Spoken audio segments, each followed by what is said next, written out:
नमस्कार दोस्तों, आज हम एक बेहद ही अहम मुद्दे पर बात करेंगे, जो है भारत और तालिबान के बदलते रिश्तों का। हाल ही में तालिबान ने भारत सरकार से दिल्ली में अफगान दूतावास का नियंत्रण सौंपने का अनुरोध किया है।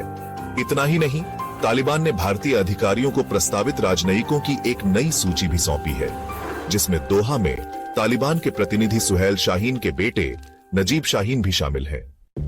यह घटनाक्रम तब सामने आया है जब भारत ने पहली बार तालिबान के विदेश मंत्री अमीर खान मुत्ताकी से दुबई में भारतीय विदेश सचिव विक्रम मिस्री की मुलाकात के बाद तालिबान के साथ उच्च स्तरीय संपर्क स्थापित किया है।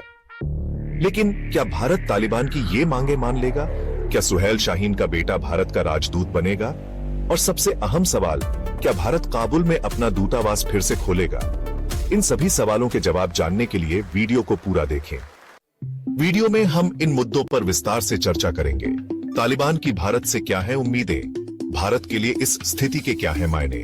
क्या भारत और तालिबान के रिश्ते बदल रहे हैं? इन बदलते रिश्तों का अफगानिस्तान पर क्या होगा असर? अफगानिस्तान में तालिबान के विदेश मंत्रालय ने मोदी सरकार से दिल्ली में अफगान दूतावास का नियंत्रण तालिबान को सौंपने का अनुरोध किया है।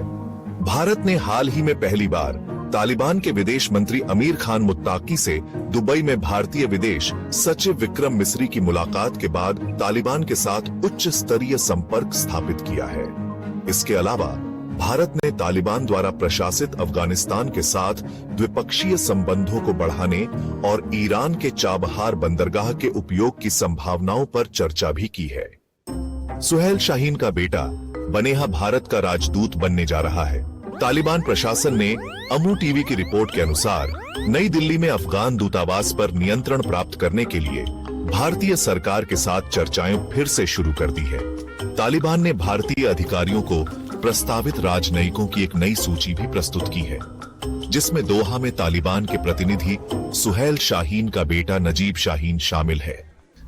यह ध्यान देना महत्वपूर्ण है कि दिल्ली में अफगानिस्तान के विदेश मंत्रालय को नवंबर के अंत से बंद कर दिया गया है।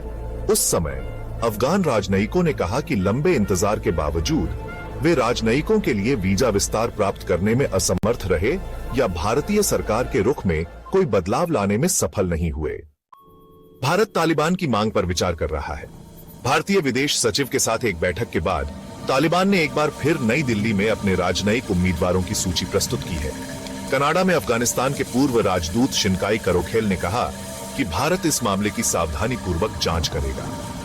करोखेल ने कहा, भारत तालिबान की मांग को सीधे तौर पर अस्वीकार नहीं कर सकता, लेकिन यह राजनयिक भूमिकाओं के लिए व्यक्तियों को मंजूरी देने में बहुत चयनात्मक होगा।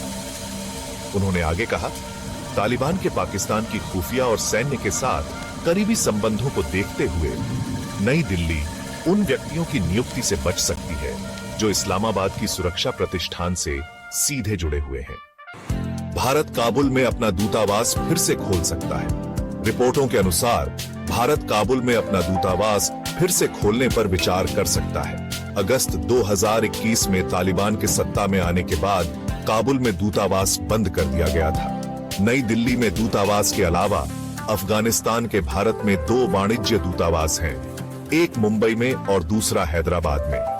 मुंबई वाणिज्य दूतावास वर्तमान में इकरामुद्दीन कमिल द्वारा देख-रेख किया जा रहा है, जिन्हें तालिबान द्वारा नियुक्त किया गया था, और वह भारत के दक्षिण एशियाई विश्वविद्यालय के स्नातक हैं। अगर आपको वीडियो पसंद आया तो इसे लाइक और शेयर करना न भूलें, और हाँ, चैनल को सब्सक्राइब करना भी न भूलें, ताकि आपको हमारे नए वीडियोस की नोटिफिकेशन मिलती रहे। वीडियो देखने के लिए धन्यवाद।